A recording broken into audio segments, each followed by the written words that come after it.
What had happened is that each of us was working, myself and Lord Jamal, we were working on solo projects, and Grand Poobah, he was doing a little producing, helping me, and helping Jamal. And one day at the studio, at Jazzy J studio in the Bronx, a guy named Skep created a track, Skep Anselm. He created a track, and all three of us, we rhymed on it together, and it sounded good, and we came to the conclusion that we should get together and form this group, Brand Nubian, and we thought of many different names to exemplify what we were trying to do, but Brand Nubian best exemplified what we were trying to do because brand, it was like almost like a play on words in respect, because brand symbolized the type of music that we was putting out. It was brand new, also brand coming from the land, like the weed and fiber brand, and Nubian, which is great blackness, which also was empire in Africa, the 6th to 14th century, and we put that together, also based on our cultural beliefs and tied it all together with the name Brand Nubian. Well, Sadat got his name from the 5% Nation back then. You understand? I got my name from the nation. Sadat X means bright, shining light. X was unknown. So I got that way back then. And plus, Poobah and Jamal, everybody was there at their names. I was like, hold on, man, I gotta fit the suit, no question. This is another thing. A lot of people be like, yo, you from Westchester, this and that. Okay, Westchester, but let me tell you something about Westchester, about New Road, Mount Vernon, Yonkers, White Plains. It's projects and ghetto and crack and guns and people get murdered there too. Like a lot of people be like, Westchester, come in New Road and say that. Come in the middle of New Road, come in the middle of Heritage Homes where Hartley used to be at the PJs, and you say that there and see what type of reception you'll get. It don't matter where you at, son. Like I'm originally from the Bronx, moved in North, so it don't matter where you at. Like lames is lames wherever. Now what's popping off with everybody out there in YouTube land? Uncle Nick is reporting for Duke Day.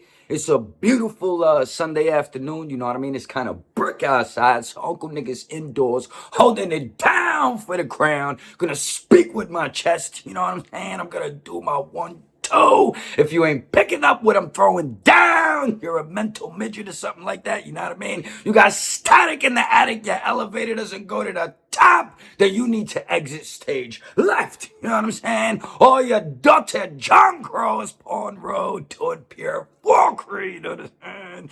Bounce for the motherfucking outs. But like I said, Uncle Nigga's here. I got a dope episode for y'all today, you know what I'm saying? Pardon me, I'm a little tardy. I was supposed to drop this last week, but I got a little busy, you know what I'm saying? Doing my 1-2, holding it down at BK at the low vest shoot. Now, I sat down with Sadat X, and the first part of our interview was actually about Lord Jamizzle, you know what I'm saying? He's off the hizzle with his dizzle, you know what I'm saying? The village idiot, the king of the tethers, you know what I'm saying? The Caribbean chameleon, etc., etc., you know what I'm saying? The moron himself. Gravity exists. When gravity, the secret sauce. Here's the problem with your density bullshit. You think that things fall down because the air is less dense. The air is less dense above the object too. So why the fuck don't things fall up? Things do fall up. Bubbles go up. Evaporation goes up. If you jump or if you throw a ball, you're exerting force and you are counteracting gravity until that momentum runs out. You throw a ball, it goes up, and then it falls back down.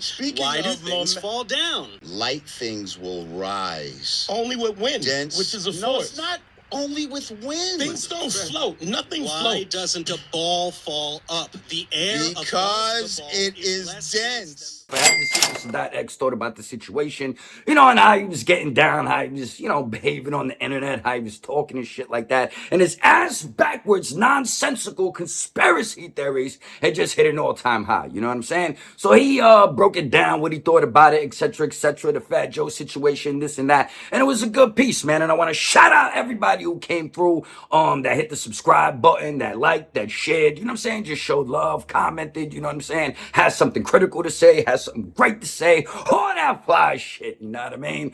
But anyhow, I'm dropping part 2 now, so we're gonna get into that, you know what I mean? Basically, I wanted to know, how Brand Nubian got together, of course, how they broke up and stuff like that. But also, is there like anything Sadat X felt he could have done, you know what I'm saying, to keep the group together? Or, you know, was it a situation that was just, you know what I'm saying, in shambles, you know what I'm saying? It wasn't going to be repaired, and everybody had to keep it pushing, you know what I'm saying? Don't let it go to your head, son, you know what I mean? But anyhow, let's get into that and come on back. We came together under the guise of solo acts. Pooh was a solo artist. Jamal was a solo artist, and I was a solo artist in New Rochelle. He was already on with Masters of Ceremony. So, you know, we were some of the nicest, two of the younger people in New Rosa came together. At first, we was going to the studio. Jamal might do 4 hours in the lab. I'll do the other 4 and try to make our own stuff. We came together one time and made a song.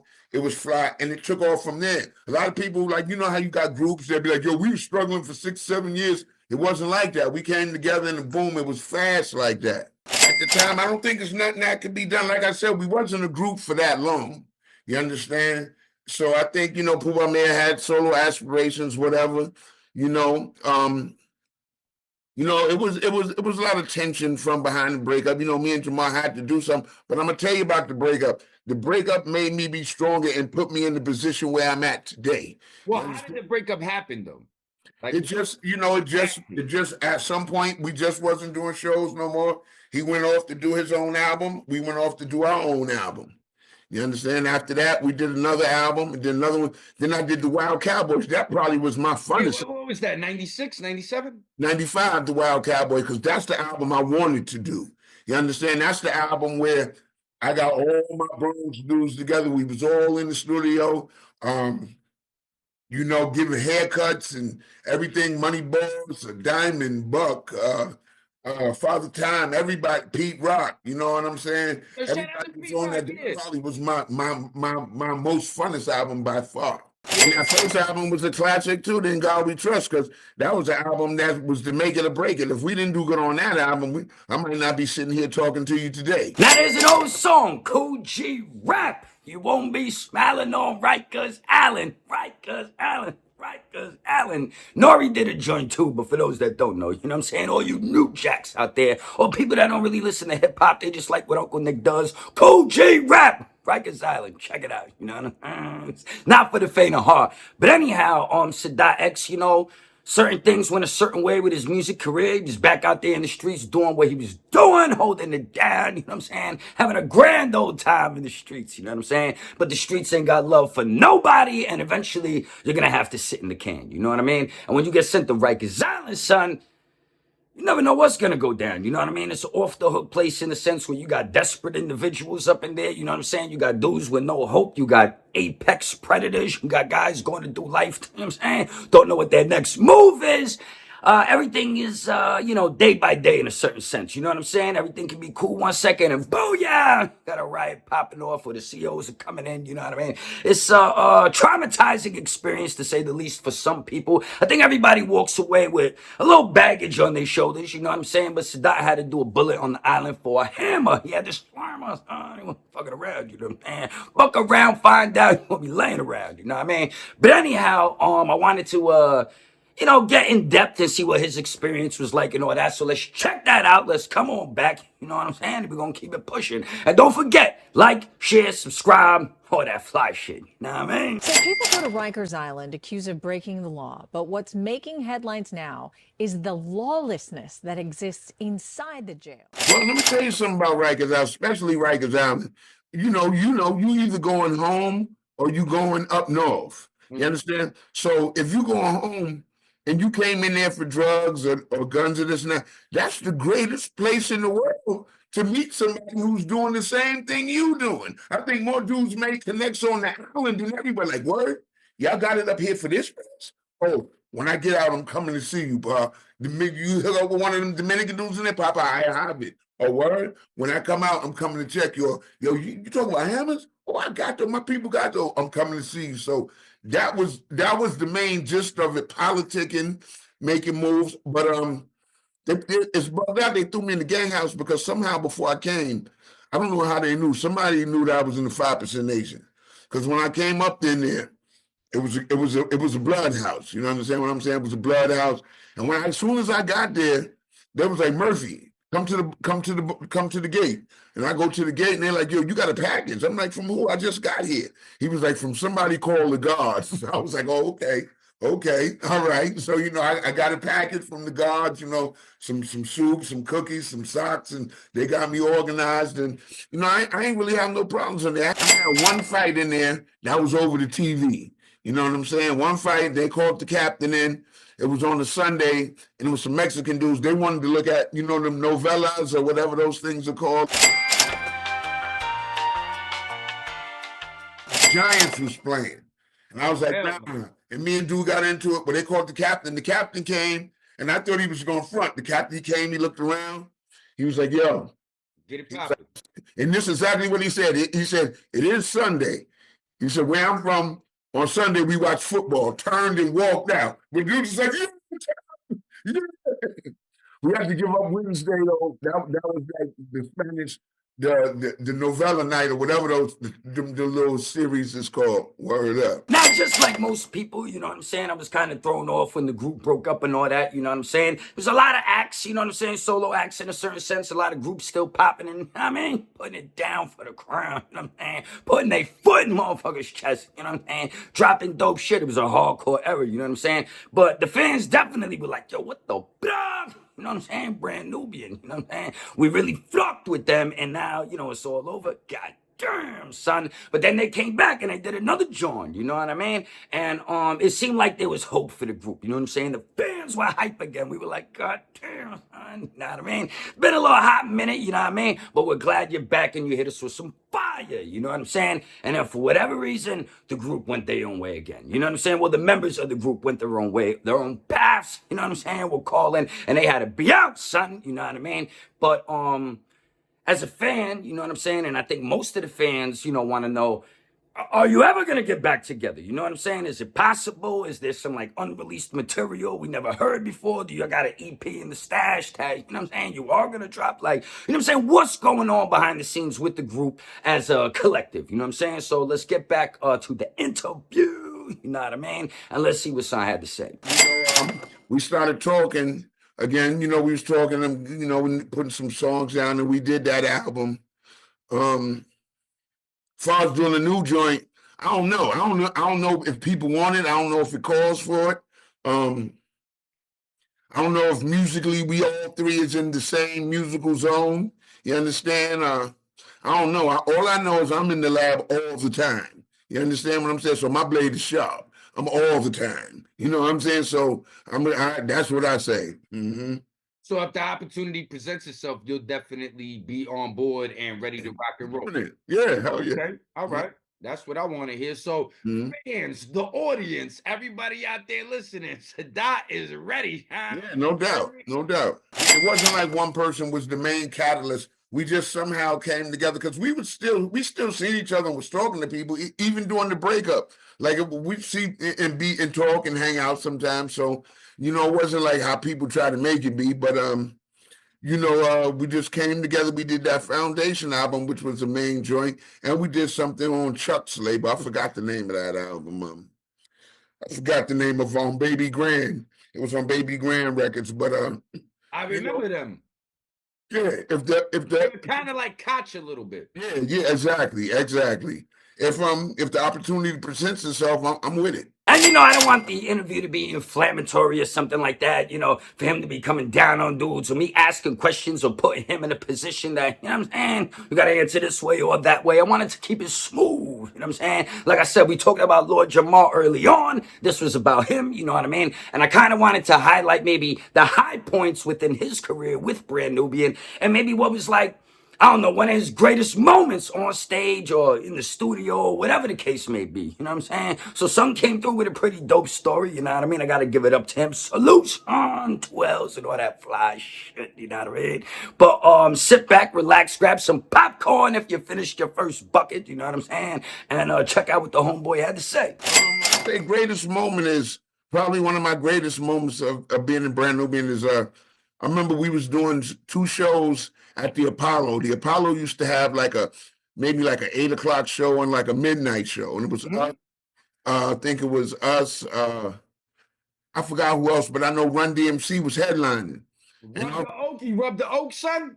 yeah, and you know, Run DMC was headlining, but our record was out at the time, and it was in the summertime, and it was booming, and All for One was playing this and that. Where they was like, yo, y'all record is out right now, y'all, it's hot, y'all headline, and they let us headline, and I thought that was so crazy of them. I was like, damn, like yo, this is Run DMC, like these is the dudes. One of the people I modeled after, because at one point in hip hop, you know, they was wearing wild costumes and this and that. They came out with some Adidas on and some regular gear. I was like, all right, I can wear that. You know what I'm saying? Definitely. Yo, you know what's crazy? Because Africa Bambaataa and them came down to the LES one day. They was performing, you know, down at the Shell, the band, Mm-hmm. the joint down there, Wu-Tang filmed, you know, Mm-hmm. Nas one, but the amphitheater and all that. Yeah. And yo, I see what they had on. I was like, yo, moms, yo, I'm out of here, son. They had like headdresses and disco outfits, and they was like whoopity boop boop boop and feathers and I was like, yo, man, I'm ghost, man. You know, Yeah. shout out to those brothers. They laid It down. was going because it was coming out of that Parliament Funkadelic era, this and that. But I just couldn't rock with that gear. Now, the DJ has always been very instrumental in breaking new records and, you know, taking certain independent artists or new artists, whatever you want to call them, and catapulting them to the forefront of hip hop or whatever genre, you know what I'm saying, they may be dealing in and stuff like that. You know what I mean? You need that support. But as, you know, people's careers blow up, you know what I'm saying, as the deals come in, you know what I'm saying, as you driving the brink truck to the money bank, you know what I mean, cashing in cha-ching, people sometimes lose their flair, or maybe for lack of better words, they lose their connection to the streets, you know what I'm saying, they get bougie, son, you know what I'm saying, they flip the script, the phone numbers are changed, don't holler at me, because I ain't gonna holler at you, you know what I mean, you know how it's going down, you're picking up what I'm throwing down, son, you know what I mean, you're following along, good, you get it, got it, good, you know what I mean. Anyhow, but Funk Flex and Sadat X have maintained a real strong rapport through the years, you know what I'm saying? And he dropped this joint with Diamond D, you know what I'm saying? And Funk Flex had to give him a shout out. And with the way the internet works and everything right now, that kind of put him back on the map, back in the spotlight in certain people's eyes that maybe weren't checking for him, or other people that were like, oh shit, Sadat X got a new joint, or son's doing this or doing that. Let me go tap in with him, you know what I'm saying? So I wanted to know, you know, how he maintained that relationship with Funk Flex through the years, because sometimes you're putting out music, sometimes you're not, whatever the case may be, or that's what the fans see, you know what I'm saying? And how that actually impacted things as of late, and what he's got going on, you know, currently, and, you know, just what's his plans for the future? You know what I'm saying? How are you giving it up, homeboy? So let's see what he had to say. We're going to come on back and we're going to wrap this up, son, because Uncle Nick got to get paid. You know what I'm saying? I got to go do a couple things. You know what I'm saying? I got to get a couple ducats in my bucket, because like I said before, YouTuber had me live streaming from a cardboard box. Talk about, yo, can you please donate? Like back in the day, that rap video. I will rap for food. I will vlog for food, motherfucker, from a cardboard box. Yeah. Enough of that. You know what I'm saying? But anyhow, let's wrap this up. And like I said, remember to like, share, subscribe, and all that other stuff. Know what I mean? Speak first off on the Flex joint, like that's on Diamond's album. You know, Diamond do an album damn near every year. He always put me on it. Me and Diamond, we done worked together for 30 plus years. Like Diamond got a pulse on Sadat X. He got a pulse on me. So he know what I'm a rock to. And Flex played it and he was like, yo, I felt the record. He was like, yo, something in that record made me feel it and made me get that old feeling again. You know what I'm saying? That soul in the record. You know what I'm saying? Everything I said in the record was true. It's not a badge of honor to die. You know what I'm saying? They got a basketball tournament on Thursday for you. Then a week later, somebody trying to holler at your wife. You understand? That's the type of lyrics I came with in the song. And ironically enough, it's starting to pick up now. I heard it being played in Richmond. I heard it being played in Ohio. So different places is picking the song up, and that's good for artists like older artists like myself to actually be able to get a chance to get on some mainstream radio again. Because I don't do it for mainstream radio, but if it gets a chance to get on there, that's what's up. And maybe now that Flex got the door open, now I got to keep hitting them, keep giving them that thing. I know what the formula is he's looking for. I physically spoke to him on the phone, so I'm gonna try to keep that door open. Now you got to keep that door open. And what are you currently working on? Oh, right now, oh man, I did an album with my people, Manuel. They from LES downtown. I'm finishing up the album with them. I'm finishing up an album with my man Doughboy. You know, he's out of LA, so it's a lot of different music on that side. And I'm finishing the album with Alamo from Uptown Harlem Project. You know, we about 7 or 8 songs in that, and I'm doing something with my man Divine Drummer. He just sent me something that I'm getting ready to send to Flex tonight and see if he's liking it. It's some real New York stuff. You know what I'm saying? So, you know, me and El got another album coming out. I might do something with Aguilar. I'm in the studio. I'm in the studio at least one day a week, at least one, maybe 2 or 3 more. I got on right now. I'm doing 4 or 5 features where sometimes in my email, I got to get my manager to be like, yo, did I do this one already? Did I do that one? And that's good because it shows admiration that the people have for me. Plus, they know I'm going to get it back in a timely fashion. You understand? I'm not going to sit on it. And so that's what keep my blade going because I'm constantly writing it in the lab. And what's the marketing plan moving forward? Instagram, websites. Well, I'm getting ready to do that. I've been lazy on that. I've been lazy on that because I've been working, but I'm getting ready to get it. I got the. Got to put the packages together, son. Yeah, I got a new shirt on the walking assault joint. You can't really see it, but that's gonna be a new line that I'm coming with. Stand up, son. Let's see it. Yeah. Oh, It's okay. me. I see you. It's me. You understand? So I'm getting some more Brand Nubian merch done up. And you know, I'm gonna keep on being visible, making myself out there. I bet. Where can the people find you real quick? Sadat X Brand Nubian right now on IG. That's me. I answer it. It ain't nobody else. It's me. Yo, son, thank you for coming through. I'll talk to you in a second, my G. Have a good Yes, sir. Love all the time, boy. You already. One.